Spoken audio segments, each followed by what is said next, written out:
السلام علیکم میرے پیارے بچوں، کیسے ہو آپ سب لوگ؟ امید ہے آپ لوگ ٹھیک ہوں گے۔ آپ کی دیدی بھی بالکل ٹھیک ہے۔ آپ کی دیدی کی آپ سے ایک ریکویسٹ ہے کہ آپ لوگ درود شریف پڑھ لیں تاکہ آج کی کہانی کا ہم باقاعدہ آغاز کر سکیں۔ امید ہے میرے پیارے پیارے بچوں نے اپنی پیاری سی دیدی کی بات مانتے درود شریف پڑھ لیا ہوگا۔ آپ سے ایک اور ریکویسٹ بھی ہے کہ آپ لوگ روزانہ 5 وقت کی نماز قرآن پاک کی تلاوت و ترجمہ کیا کریں۔ ترجمے کے ساتھ قرآن پاک کو سمجھ کر مفہوم سمجھ کر پڑھا کریں، اور روزانہ درود شریف کو کثرت سے پڑھا کریں۔ میری مانے تو آپ لوگ روزانہ 10,000 مرتبہ درود ابراہیمی پڑھا کریں، اور آج تو ویسے بھی جمعہ ہے، درود شریف پڑھنے کا زیادہ ثواب ہے۔ چلیے پڑھتے ہیں کہانی کی طرف۔ کہانی کی شروعات ہوتی ہے انڈیا کے ساحلی علاقے جو کہ سمندر کے پاس تھا۔ وہاں پر ایک غریب مچھیرے کی فشر مین کی جھونپڑی تھی، جہاں پر مچھیرا اور اس کی بیوی اس کی پتنی رہتے تھے۔ ان کی کوئی اولاد نہیں تھی۔ مچھیرا سارا دن مچھلیاں پکڑتا سمندر میں اور لا کر مارکیٹ میں بیچ دیتا، جس سے یہ گزر بسر کرتے تھے۔ کبھی کبھی تو طوفان اتنا زیادہ آ جاتا اور وہ طوفان کئی مہینوں رہتا، تو مچھیرا اور اس کی بیوی بالکل بھوکے رہتے، ان کے پاس کھانے کے لیے کچھ بھی نہیں ہوتا تھا۔ لیکن جیسے ہی طوفان تھمتا، مچھیرا اپنی چھوٹی سی ناؤ لے کر سمندر میں اترتا اور مچھلیاں شکار کرنے کی کوشش کرتا، مچھلیوں کو اپنے جال میں پھنسانے کی کوشش کرتا۔ قسمت سے ہی 2-3 مچھلیاں اس کے ہاتھ لگ جاتی۔ وہ ایک مچھلی اپنے کھانے کے لیے، اپنے اور اپنی پتنی کے کھانے کے لیے رکھتا، باقی مچھلیاں جا کر مارکیٹ میں سستے داموں بیچ دیتا تاکہ ان کا کچھ گزر بسر ہو سکے، وہ اپنے لیے کچھ کھانے پینے کی چیزیں لے سکے۔ لیکن ہفتوں تک کوئی بھی مچھلی اس کی جال میں نہیں آتی تھی۔ مچھیرا ایسے ہی ناکام گھر لوٹ آتا تھا اور پریشان ہوتا تھا کہ کئی دن گزر گئے ہیں، وہ اور اس کی پتنی بھوکے ہیں۔ اب تو بھوک سے پیٹ بھی کمر کے ساتھ لگتا جا رہا ہے، پسلیاں نظر آنے لگی ہیں۔ کمزوری کا یہ عالم ہے کہ لاغر پن کی وجہ سے چلا نہیں جا رہا اور سر چکرا رہا ہے۔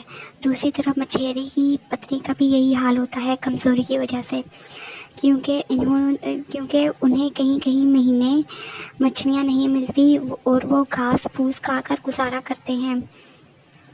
لیکن ایک دن طوفان تھمتا ہے، مچھیرا اپنی چھوٹی سی ناؤ لے کر اپنی لکڑی کی چھوٹی سی ناؤ لے کر سمندر میں اترتا ہے اور بہت دور نکل جاتا ہے، لیکن کوئی بھی مچھلی اس کے جال میں نہیں آ رہی ہوتی۔ مچھیرا سمجھ جاتا ہے کہ آج بھی اسے اور اس کی پتنی کو بھوکا ہی سونا پڑے گا، کیونکہ کوئی مچھلی بھی اس کے جال میں نہیں آ رہی، اور وہ پریشان ہو جاتا ہے۔ وہ بار بار ہمت آزماتا ہے کہ کوئی ایک آدھ مچھلی ہو جائے جو اس کی جال میں آ جائے، تاکہ وہ گھر جا کر اس کی پتنی پکائے اور وہ دونوں کھائیں۔ اس کی پتنی کو بخار چڑھ گیا تھا اور وہ بہت کمزور ہو چکی تھی۔ اب وہ صحیح سے چل بھی نہیں سکتی تھی، کیونکہ کئی دنوں سے انہوں نے کچھ بھی نہیں کھایا تھا۔ مچھیرا بہت پریشان بار بار ہمت آزماتا ہے، لیکن کوئی بھی مچھلی جال پر نہیں آ رہی تھی۔ مچھیرا بار بار جال پانی میں ڈالتا ہے اور مچھلیوں کو پکڑنے کی کوشش کرتا ہے، لیکن کوئی بھی مچھلی نہیں آ رہی ہوتی اس کے جال میں۔ مچھلیاں پتہ نہیں کہاں چلی گئی تھیں، یا تو وہ گہرے پانی میں چلی گئی تھی یا کسی دوسری سائڈ چلی گئی تھی۔ مچھیرا بار بار جالی کو پانی میں پھینکتا ہے اور زور سے وہ پھینکتا ہے جالی کو پانی میں، جس سے اس کی ناؤ کو جھٹکا لگتا ہے، اس کی ناؤ کو بھی ڈوبنے کا خطرہ ہو جاتا ہے۔ لیکن مچھیرا اپنی جان کی پرواہ کیے بغیر اللہ کا پاک نام لیتا ہے، بسم اللہ الرحمن الرحیم پڑھتا ہے، اور آخری بار کہتا ہے گھر خالی جانے سے بہتر ہے کہ آخری بار کوشش کر لوں، اللہ محنت کرنے والوں کی محنت رائگاں نہیں کرتا۔ آخری بار وہ بسم اللہ پڑھ کے اپنے پورا زور بازوؤں میں جمع کر کے زور سے جال نیچے پھینکتا ہے۔ جال پانی کی بہت نیچے چلا جاتا ہے، گہرائی تک، اتنے گہرائی تک چلا جاتا ہے کہ مچھیرے کو اپنے بازوؤں پہ وزن محسوس ہونے لگتا ہے۔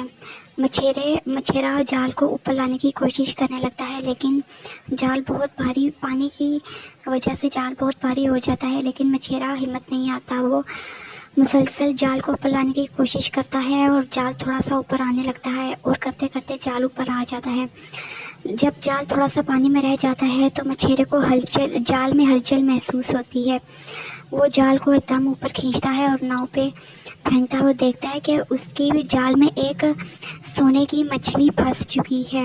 وہ پہلے تو دیکھ کر حیران ہو جاتا ہے کہ یہ سونے کی مچھلی آج سے پہلے اس نے کبھی نہیں دیکھی نہ سنی، یہ اس کے جال میں کیسے. پھر وہ اللہ کا شکر کرتا ہے اور یہ سمجھتا ہے کہ اللہ محنت کرنے والوں کی محنت کبھی ضائع نہیں کرتا بلکہ ڈبل ٹرپل کر کے انہیں ان کی محنت کا پھل دیتا ہے. اللہ تو ہے ہی مہربان اور غفور رحیم. اللہ اپنے بندے سے 70 ماؤں سے بھی زیادہ پیار کرتا ہے.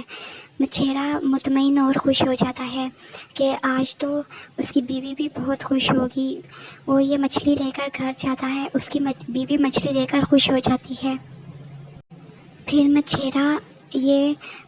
اسی رات مچھیرا یہ مچھلی بیچنے کے لیے دور شہر کی طرف نکل جاتا ہے. پھر وہ مچھلی کو بیچتا ہے جو کہ سونے کی مچھلی ہوتی ہے. وہ سونے کی دکان میں مچھلی کو بیچتا ہے اور اسے بہت بڑی رقم ملتی ہے، بہت زیادہ پیسے ملتے ہیں. وہ پیسے لے کر گھر آتا ہے. پھر انہی پیسوں سے اپنے لیے ایک قصبے میں گھر بناتا ہے اور چھوٹا سا کاروبار کرنے لگتا ہے جس میں وہ کپڑے کی دکان کھولتا ہے اور وہ لیڈیز کپڑے لا کر رکھتا ہے. اس کی بیوی کی بھی طبیعت تھوڑی بہت سنبھل جاتی ہے، اب وہ بھی نارمل ہونے لگتی ہے. وہ بھی مچھیرے کے ساتھ اس کی دکان پر بیٹھ جاتی ہے اور مچھیرے کی مدد کرتی ہے. اللہ کی کرم نوازی ہوتی ہے کہ ان کا کپڑے کا کاروبار چل پڑتا ہے اور دونوں اللہ تعالیٰ کا شکر ادا کرتے ہیں اور 5 وقت کی نماز پڑھتے ہیں.